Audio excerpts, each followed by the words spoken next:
Thank you, Maggie. I'm pleased to be here with all of you for our webinar today, Elevating Our Voices, Helping Your Community through Voter Registration, presented in conjunction with Women's Whistle Stop in partnership with the Scranton Area Community Foundation, the League of Women Voters, and PennFuture. Like the 700 plus community foundations all across the nation, the Scranton Area Community Foundation is made up of hundreds of individual charitable funds. We serve as a grant maker, a charitable partner, and a catalyst for change, from causes as diverse as transportation to housing to issues impacting women and girls. So as a place-based geographical funder, we represent the collective voice of people in our region, people in our community that we amplify through civic endeavors as we partner with other philanthropists, other nonprofit partners, other government agencies, etc. We work to be a catalyst for change on behalf of people in northeastern Pennsylvania. We believe in the importance of maintaining a strong connection and knowledge to the needs of our community and a knowledge of local challenges so that we can provide a voice for local nonprofits. This enables us to highlight areas of need and worthy causes to donors we're connected to. And through our Center for Community Leadership and Nonprofit Excellence, our goal at the foundation is support the capacity of nonprofit organizations and civic organizations in their ability to serve their clients and to help foster their participation in our democratic process. So we recognize our role in helping nonprofit organizations to elevate the voices of those in their community, their clients, their consumers, their patients, etc., by increasing voter registration, voter engagement, voter participation, so that their interests are represented and that more flourishing communities are promoted. We're really pleased to see that the Council on Foundations, a national organization for best practices nationwide, has published several toolkits for foundations looking to support nonpartisan voter registration activities. These comprehensive resources indicate that trainings such as the webinar we're having today are an important leading practice in encouraging voter education and registration in our communities, ensuring that nonprofit organizations that do such critical work have the support they need to get people engaged in the voting process. For many years, civic engagement and advocacy has been a priority at the Scranton Area Community Foundation. And when we launched Women in Philanthropy in 2014, the concept of Women in Philanthropy, or WIP as we call it, stemmed from conversations in civic engagement and a desire to support and promote active philanthropy and advocacy, which benefits women and girls and their families in our community. There's so much synergy between the goals and objectives of Women's Whistle Stop and the Women in Philanthropy Initiative at SAF, which aims to help women overcome barriers and to serve as a transformative force in their lives. We're proud to support this webinar along with Women's Whistle Stop, which honors American women and girls as we mark the 100th anniversary of the 19th Amendment to the U.S. Constitution, the women's right to vote.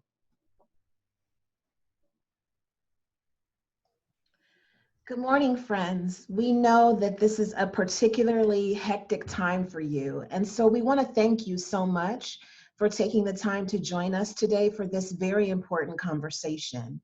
You play such a vital role in elevating the voices of so many in our community who are least likely to be heard.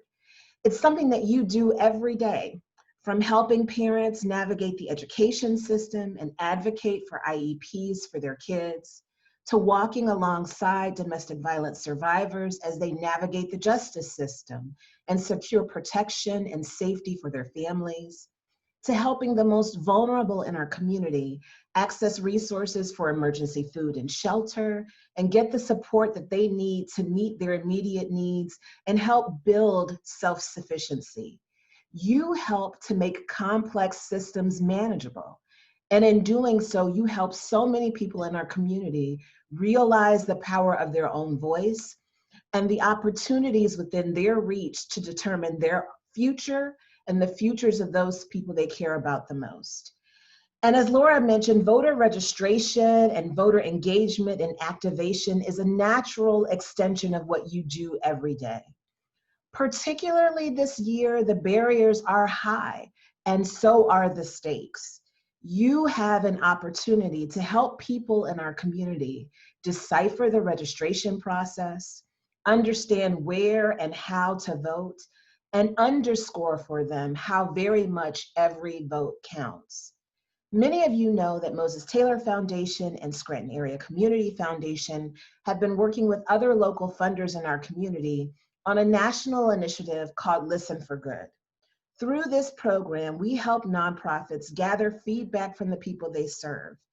And one of the many things we've learned for that program is the awesome power of elevating the voices of those people we aim to serve.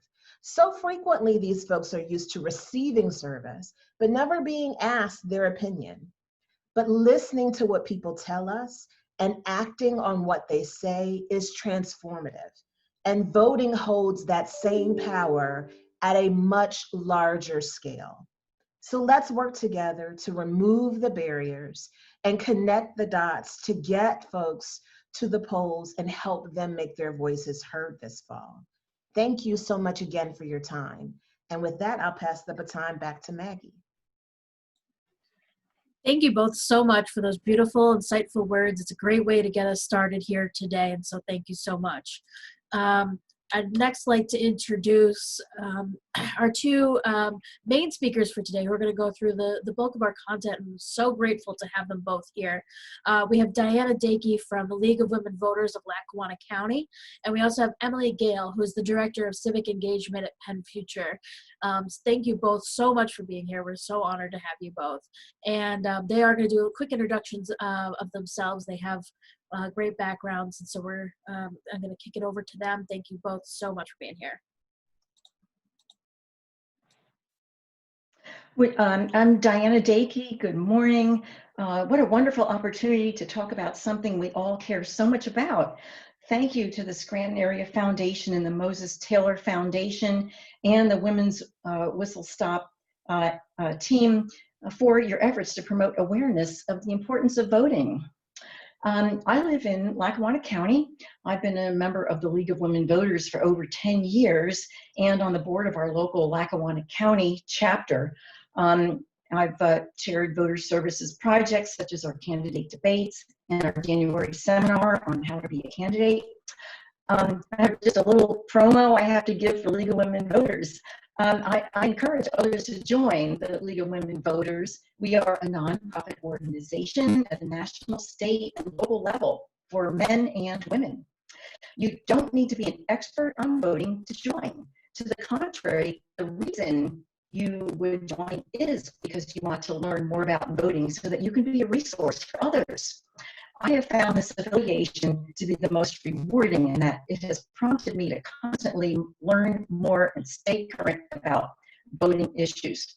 Furthermore, by holding candidate debates, I learned more than I ever thought I would about issues facing Scranton, Lackawanna County, and our state government. So thank you. I'll pass the baton back to Maggie, our host.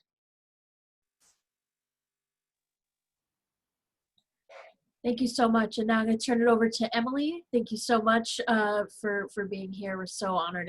And yes, happy you did the plug for League of Women Voters of Lackawanna County, doing great work in this area. Good morning. First, I'd like to echo Diana's gratitude to the Scranton Area Foundation and the Moses Taylor Foundation, as well as the Women's Wish efforts to promote the awareness of voting importance and voter registration. My name is Emily Gale. I am the Civic Engagement Director for PennFuture, and we've developed a program called Democracy for All that is focusing on registering new voters, especially in marginalized communities. Due to COVID, our efforts in being out in the field and developing relationships and gaining trust in these marginalized communities has changed to pretty much a social media platform. But we do go out into organizations and help develop, and by the use of tablets with the least amount of closeness available, closeness, we will help people to register to vote. You may have not have heard of us. We're brand new. We just got our website up and running yesterday. And we do have a Northeastern PA team that is willing to help any organization register people to vote so that their voices can be heard as well. Thank you.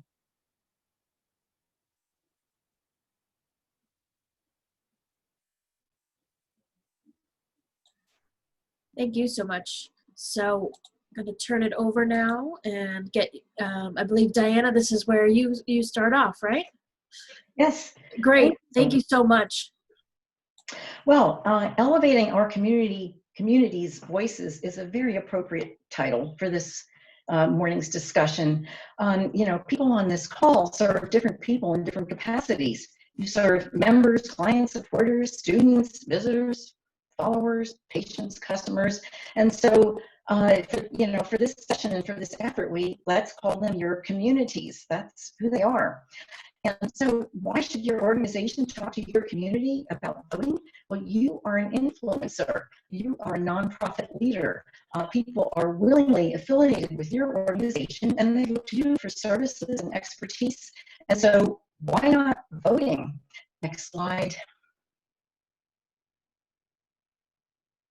This is the big day on November 3rd. That's the date we're working toward. Next slide. I have a couple of research studies that I can't go into in more than high-level presentation here. I would encourage you to read these on your own because these research projects might be describing the very population that you work with. So one of them is the 100 Million Project by the Knight Foundation. The Knight Foundation did research on chronic non-voters in 10 states. Next slide. And what they found in the 2016 presidential election 4 years ago, there 41% of eligible voters did not vote. So the largest block of potential voters who could have driven the outcome of a presidential election was the block of voters who didn't vote, not the blocks of voters who did vote, but those who didn't vote. And that's quite a problem because, and so our understanding these non-voters is crucial to our efforts to promote democracy. Next slide. On high level again, who are these, how do we describe these people? Well, they have serious doubts about the impact of their own votes. They're less engaged with news. They feel underinformed. Surprisingly, they are less partisan and evenly divided on key issues. Next slide.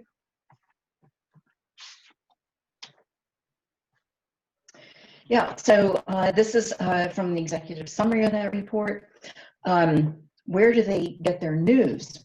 Now, if you look at the top bar there, voters are more likely to actively seek out news and information, but the non-voters typically just bump into news rather than actively seeking it out. So the summary said that compared with active voters, non-voters, media diets involve less traditional news, more entertainment, and these individuals were less likely to grow up in a family that discussed current events together. Next slide.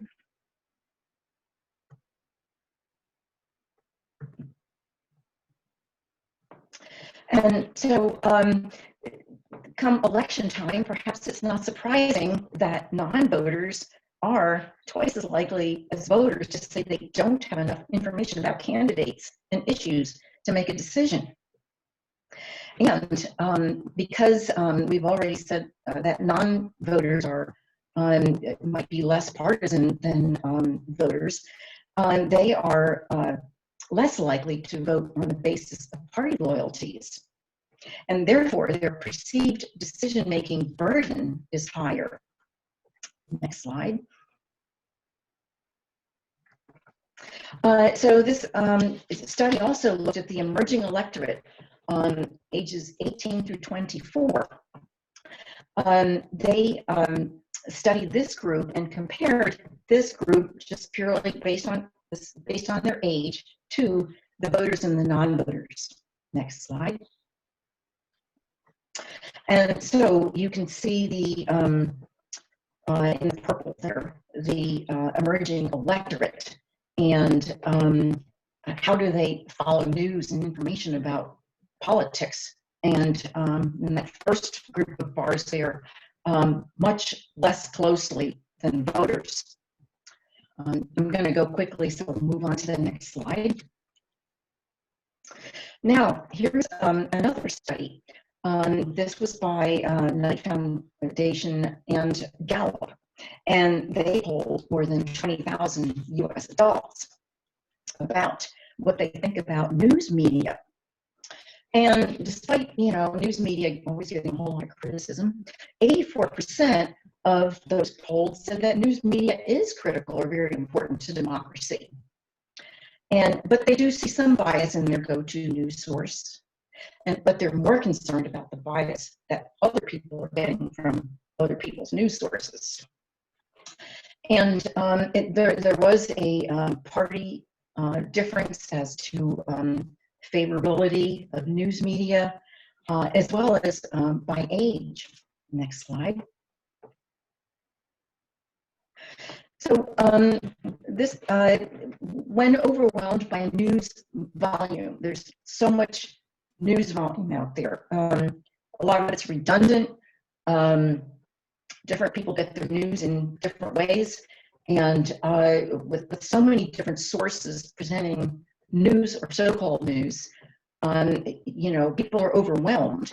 And so what do people do? Well, 41% of people have decided to just pay attention to one or two trusted sources. There is a group of people who just kind of tune out to news altogether. And if that's in your population, those are people you can work with. The role in local civic engagement is important for our communities here in Northeast Pennsylvania. Americans who follow local news closely are more likely to vote in local elections and feel attached to their communities. Whereas those people who are just getting their news online, predominantly younger Americans, are less likely to be knowledgeable about their local communities and to feel attached to those communities. So here's a challenge for you in the nonprofit world in our local communities. Next slide. Yeah, so this is a electronic brochure by the League of Women Voters of Greater Pittsburgh. They have a wonderful selection of electronic brochures, and I would encourage you to check them out. We in League of Women Voters rather just borrow from one another, and this was particularly well done, and I want to use their material here to show some essential concepts that you as a leader can present to your communities. So, next slide, please. Why vote? And Maggie will go pretty quickly here. This shows that now that we are in the midst of a public health crisis, here are the different approaches taken by 2 different states. And why do these states have different approaches? Because they elected different people.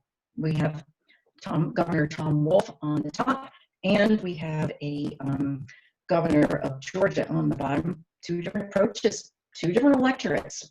Next slide. Elected officials make many of our community decisions. And this harkens back to a point in the previous slides that there are so many local government elected positions that have such a large effect on the local community and the ability to influence the positive aspects of our local communities. Next slide. Yeah, and we acknowledge that we have different views, And voting is how we express our views and respect for others' views. Next slide. And somebody will win. Somebody's going to win this election. So, or any election, all offices up for election. Who will win if you don't vote? Next slide. And think about the issues that you care about. Are the issues you care about different than the issues other people care about? They certainly are. Next slide. And then, follow the numbers. This is quite interesting. It's data from 2014, but the trends remain the same. Generation Xers and younger generations are the clear majority of eligible voters, which is what you see in the graph on the left. But they cast 21 million fewer votes than older generations in 2014. The takeaway is that there is power in the numbers for younger people, but only if they vote. Next slide. Yep, and finally, why vote? Because you can make change happen. And again, this is geared to younger people, but there are a lot of changes that young people care strongly about: gun control, environmental protection, and how will positive change happen unless you vote. Next slide. Yeah, so please do check out high school and college university voter outreach resources. Very well done, again, by League of Women Voters of Greater Pittsburgh. Next slide. And if you're in an educational setting and want to present basics on voting, the right to vote, government's role in democracy, what's the difference between municipal and state and federal elections? What about primaries and general elections? Who gets to vote in one of those? There's excellent educational materials available for you. Next slide.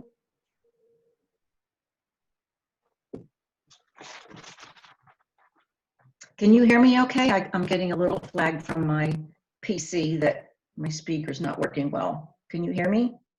Yeah, it's a little bit staticky, but we can hear you. Okay, I just got a flag there. Okay, and nonprofit groups, and you know this way better than I do, have developed materials. This is just one example from a group called nonprofitvote.org. 7 tips on getting out the vote. Next slide. Ways to engage non-voters in the voting public, and there are a lot of creative approaches that you can take. So one of them is to make a video, and this any one of you could do, even with your iPhone. Just make a video of someone making a statement about voting and upload it to your website. Next slide. The League of Women Voters of Radnor, for example, made this series of videos, and we will show one of them to you. Maggie is going to transition right to one of these to show you an example of what you can do in 30 seconds. Go ahead, Maggie.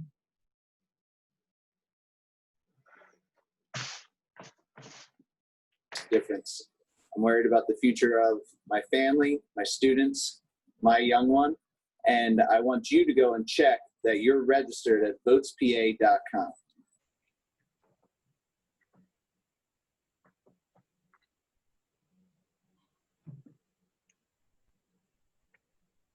There you go. So easy to do.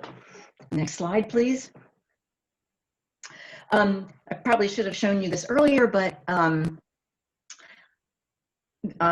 this is an important role for you as a nonprofit leader, and that will be dispelling misinformation.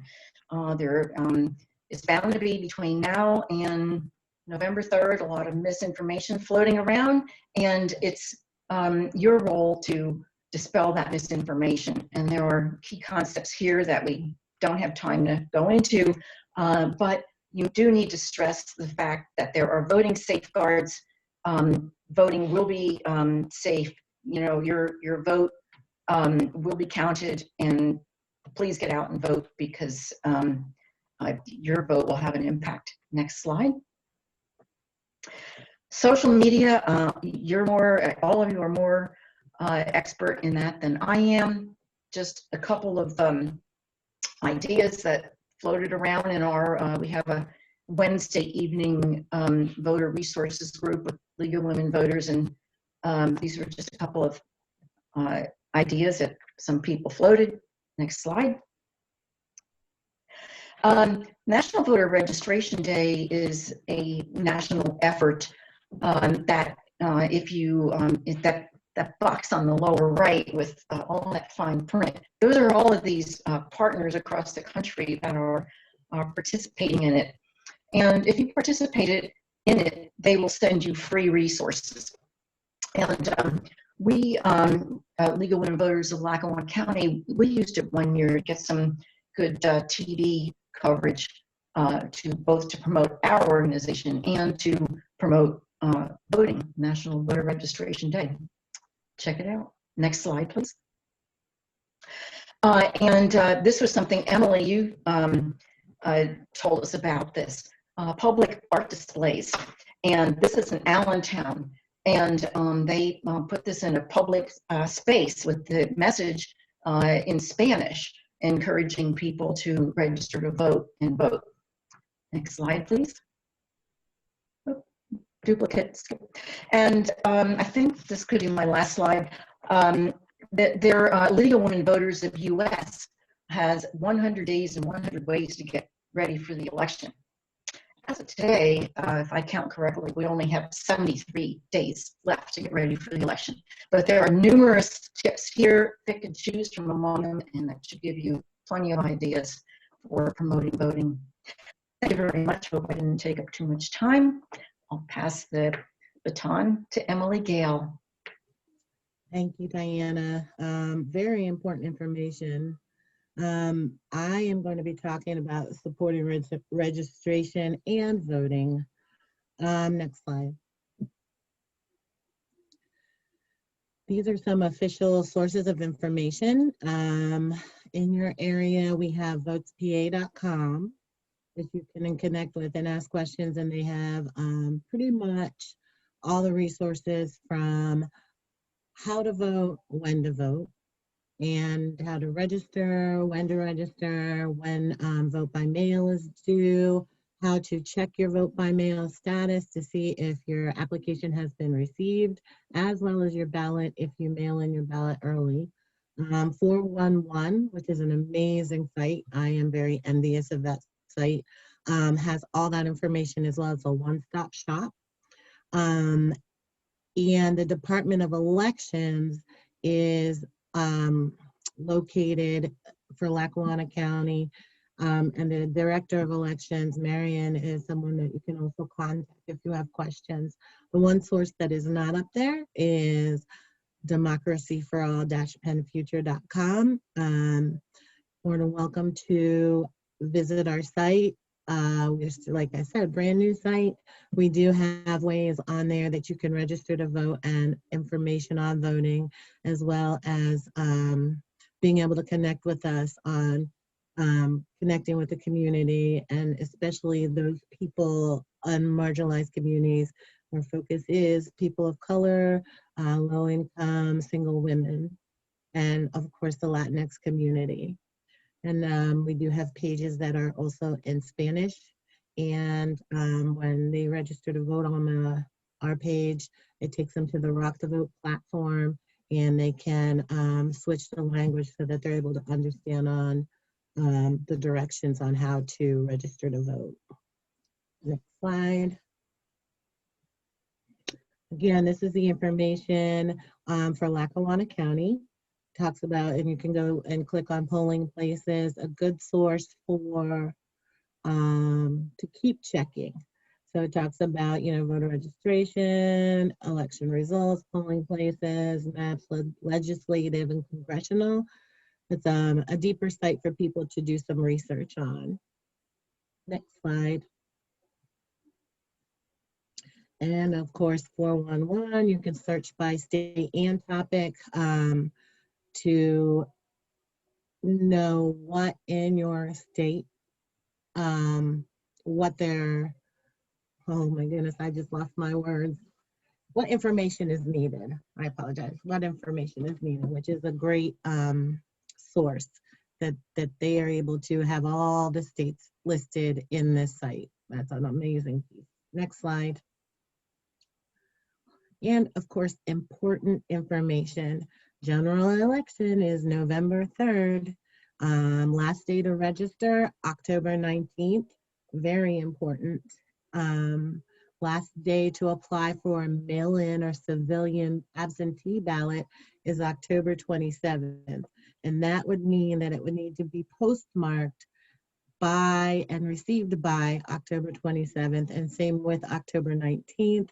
And then the last day for County Board of Elections to receive voted mail-in and civilian ballots must be received 8 p.m. by November 3rd. And that does not change from county to county. Next slide. So register to vote, check your voter registration, pay attention to the deadlines. That's the most important part. We find that when participating in voter registration, the trend is people want to, the day before the deadline, want to check their voter registration, see if they're registered to vote, if the address is right. So talking about it now and talking about it often is highly suggested. They can apply online, they can apply by paper. Of course, I suggest online is easier, but a lot of people still like the paper ballot. Next slide.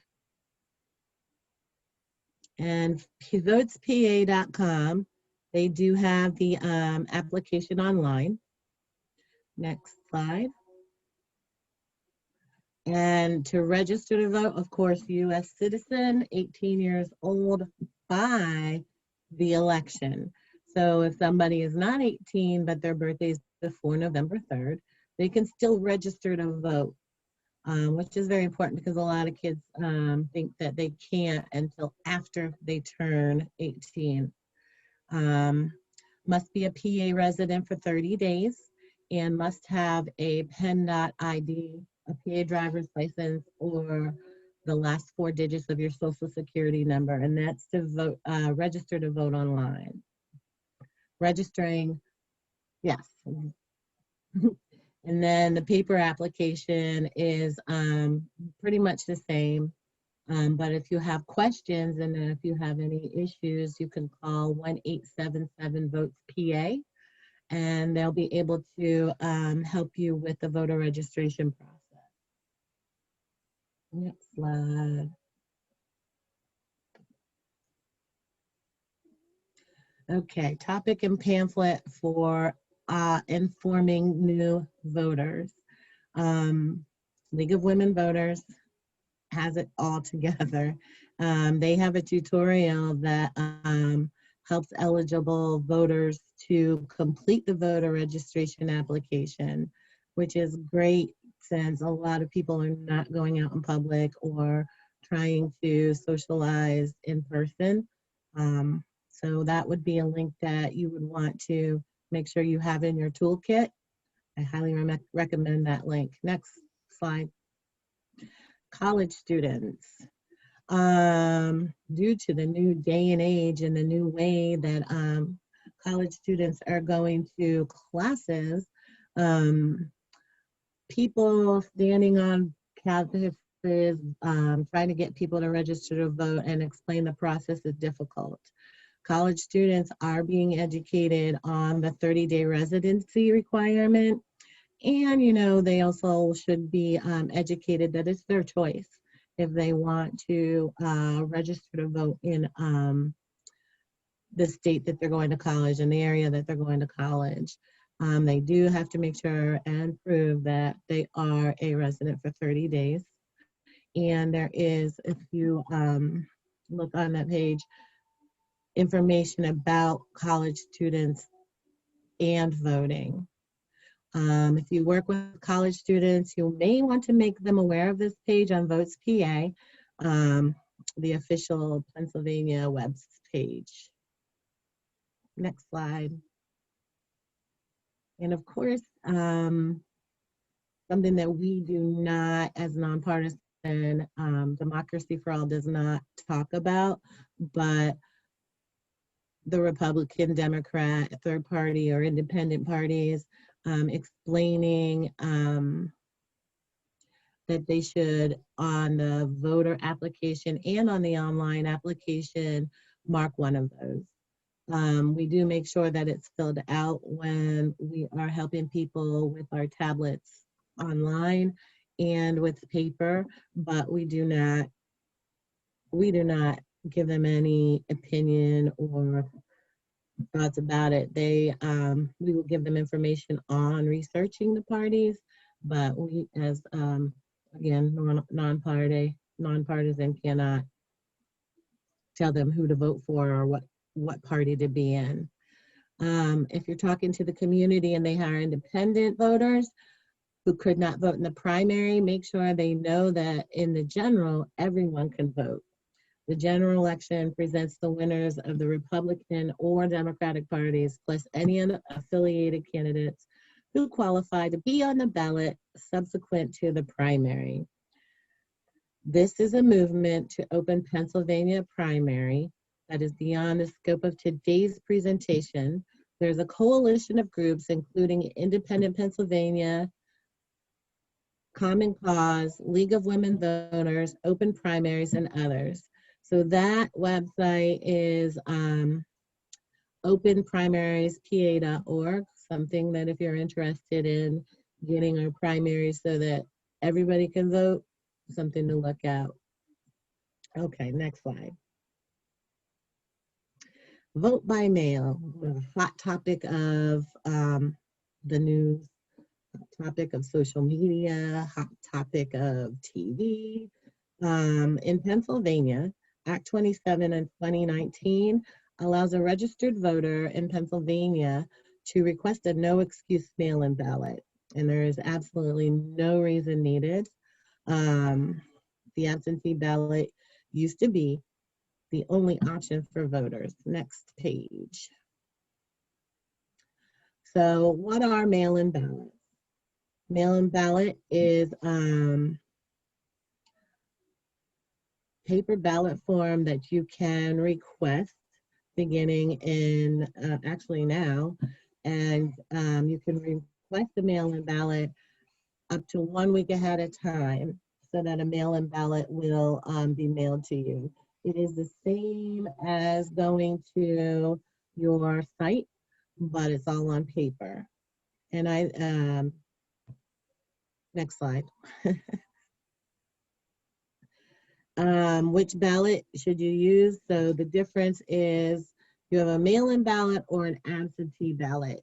People are interchanging the words at this time. There's only a little bit of difference. Because after your application is received, you will be sent the same ballot and you will have the same rules for returning the ballot, whether it's absentee or mail-in ballot. Absentee ballot is you have a reason you're requesting absentee ballot. Mail-in ballot, you don't need a reason for requesting it. When applying for the mail-in ballot, you must provide a driver's license number or social security number. If you don't have a driver's license number or social security number, you must present a copy of an acceptable ID.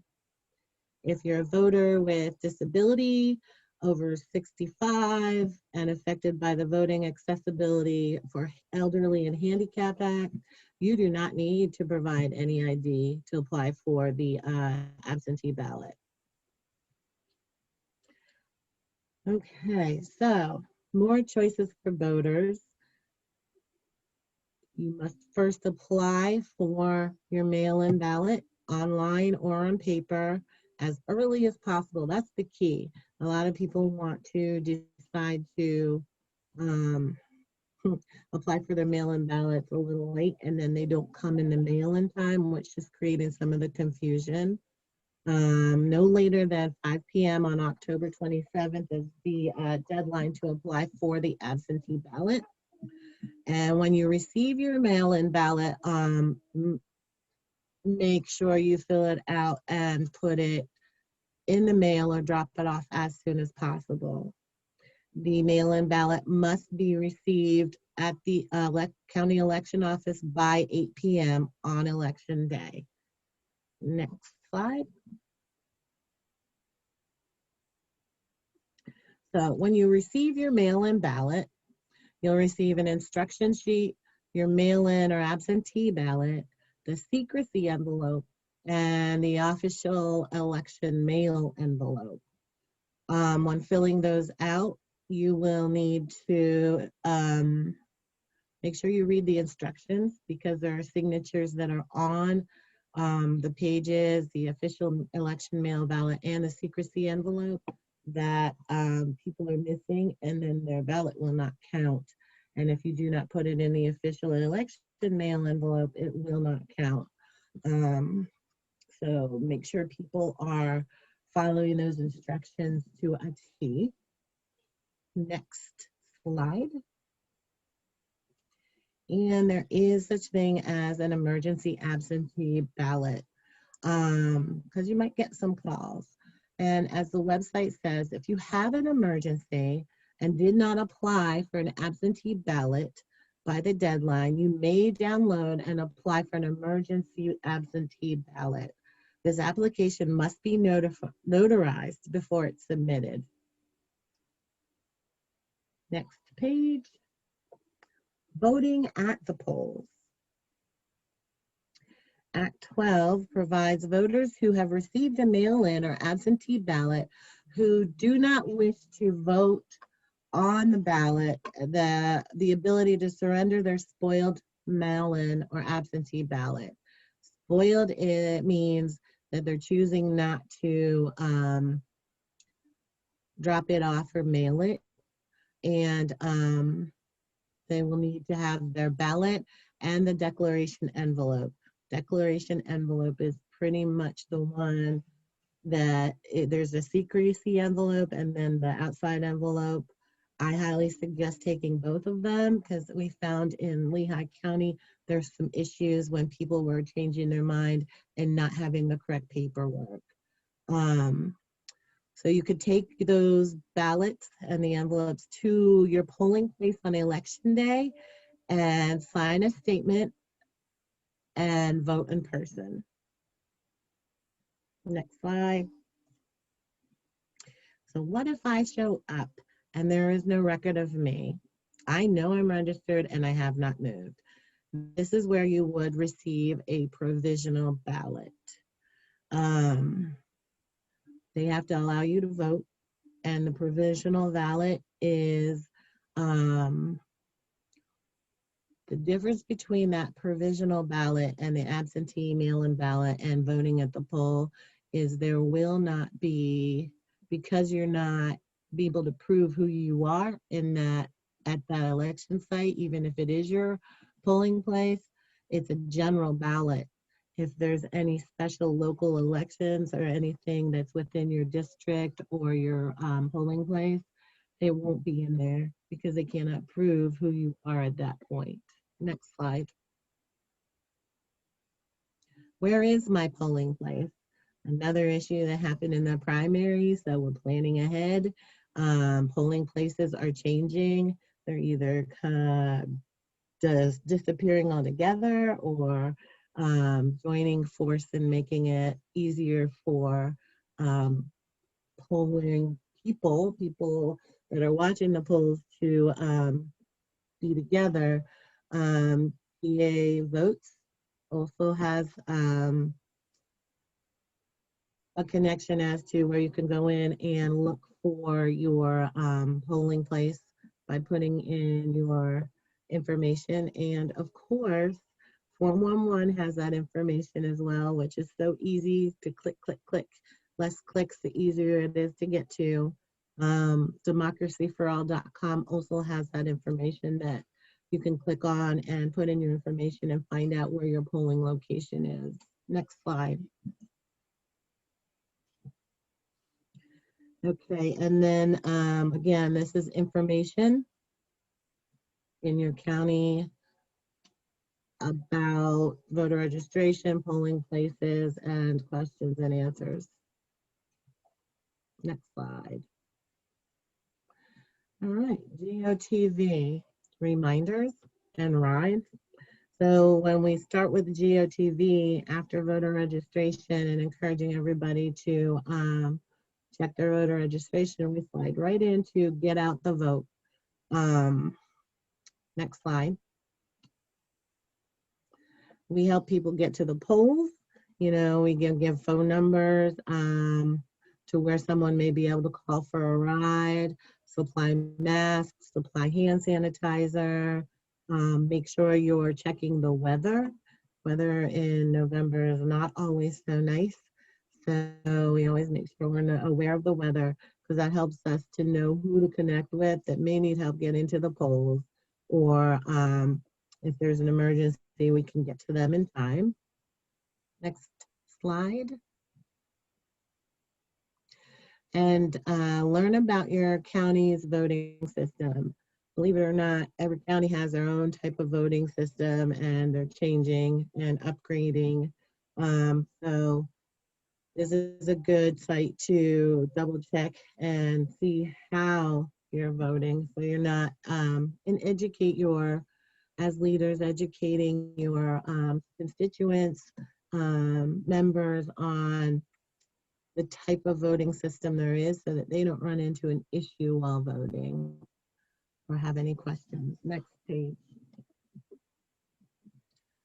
First time voter, we've got you covered. There is a checklist, again, on the Vote 411 page that will break down the list of what you need as a first time voter. Very good list. Next page. And there's the checklist. Register to vote, finding your polling place, see what's on your ballot, check if you need an ID to vote, and vote. There we go. It's not over until it's over. Reports of early ballots returns are not decisive. Next page. And now we're going into candidate information, educating your constituents on who they're voting for and why is very important, because everybody has, I'm going to use like pollution for an example. Everybody has certain issues that they feel are important to themselves, and if you educate yourself, or you educate your members and people within your organizations on what's important to them, and then have them doing the research on the candidates, it gives them it empowers them to want to vote, and that's important, you know, and holding those people that they vote for accountable. So the Voter's Guide is a good source. I can say that Conservation Voters of Pennsylvania has their scorecard out, and they will be talking to and encouraging who is on their scorecard to get their scores up. And Vote Smart Facts Matter is another website as well. Next slide. Today is August 21st. Only 73 days left, and there is a lot to do till then. We at Democracy for All PennFuture, again, are available to come to your organization. We could set up a table to help your constituents register to vote. If you find you're not having time yourself, just give us a call. My information will be on a slide, mailed out with some other information later. Next slide. And I'm going to stop there. There's information, you know, that you can educate people on why it's important for the census and how to become a poll worker. Next slide. And what the steps are to become a poll worker as well. And that information will be sent out as well. I'm running out of time, and we have some other people that need to speak. So I thank you for your time. If you have any questions, you can always contact me at gale@pennfuture.org. Thank you.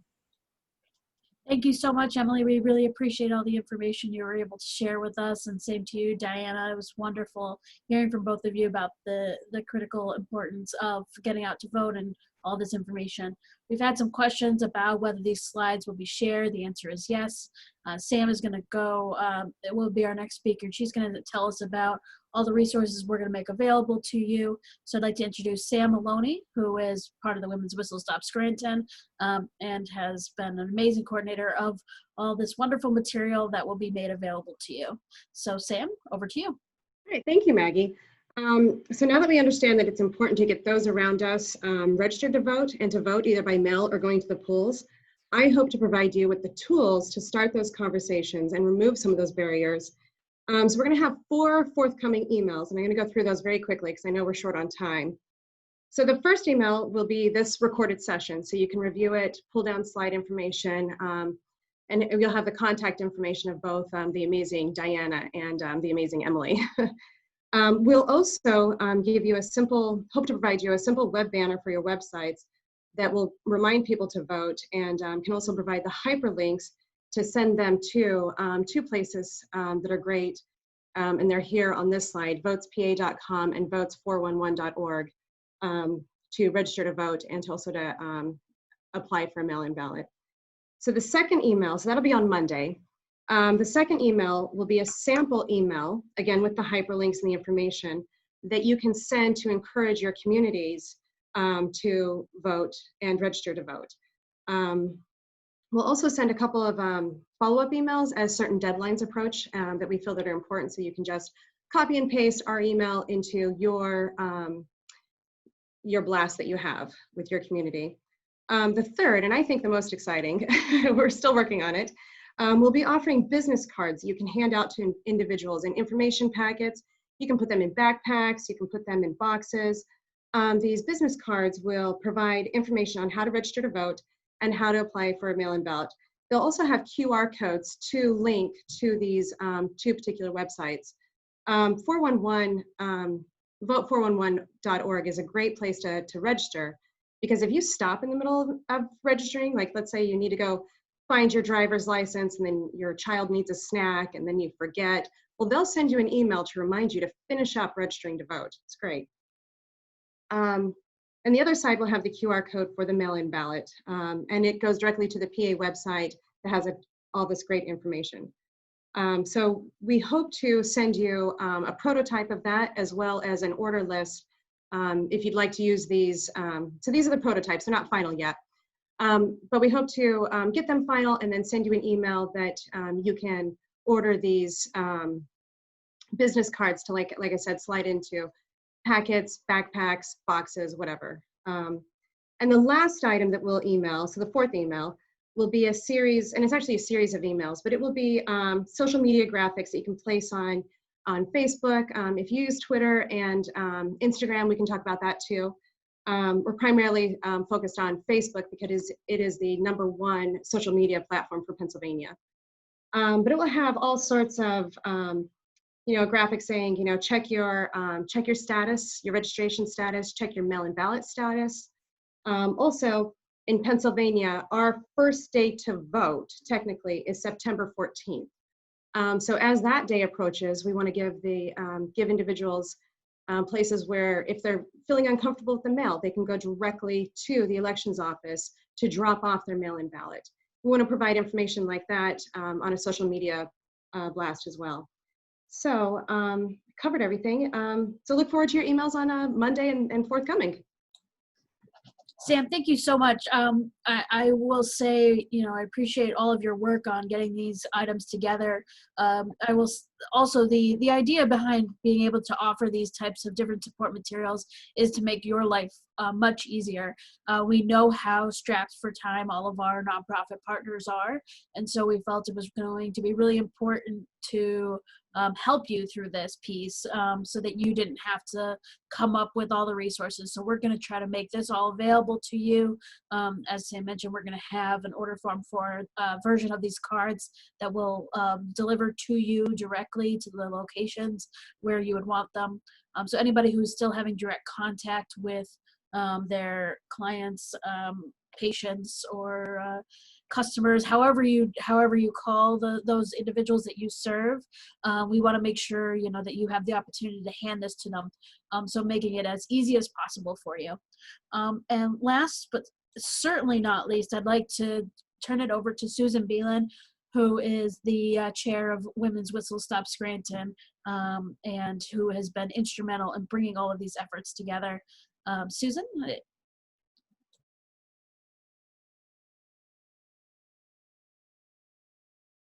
Oh, sorry, you're muted, Susan. Sorry, we had to unmute you. Here I am. You got to walk me through it. So thank you to Laura and LaTida. Obviously, Maggie and Sam have just done incredible work here, and our friends, Diana and Emily, who walked us through so many critical issues we need to know to work with the people we are all and you are all working with. Many of you have been our partners for 2 years or more as we planned our Women's Whistle Stop to celebrate women's suffrage. Obviously, we couldn't do that, but our really creative steering committee, as you can see, turned lemonade into lemons. I have to say that. And we have moved from women's suffrage, which was and still is so important, to suffrage for all. You all are our boots on the ground, and that's the way I particularly view this. You are critical to reaching people who need to get their voices heard and to vote. So we are honored and privileged to have you part of our team. And I do want to say that the funds we have raised for Women's Whistle Stop through our corporate and individual sponsors, when we wrap all this up on November 4th, hopefully things are wrapped up on November 4th, the funds we have raised will go to Women in Philanthropy at the Scranton Area Foundation. And that money will go to encourage, empower, and transform the lives of women in our area. So thank you. Maggie? Susan, thank you so much for your incredible leadership. We very much appreciate this, and we know that the funds going to Women in Philanthropy will have a significant impact for women and girls in our community, women, girls, and their families, really. So thank you so very much. With that, I'm going to bring this webinar to a close. As Sam mentioned, you will be getting a series of emails on Monday with all of this information that you'll be able to share out with the rest of your team at your nonprofit organizations, and then out to all the constituents that you serve, to make sure that we are absolutely using our civic engagement and engaging with all of our participants to ensure that they get out to vote. So I thank you all so much for your time today and all of our today's speakers, and I hope you have a wonderful Friday.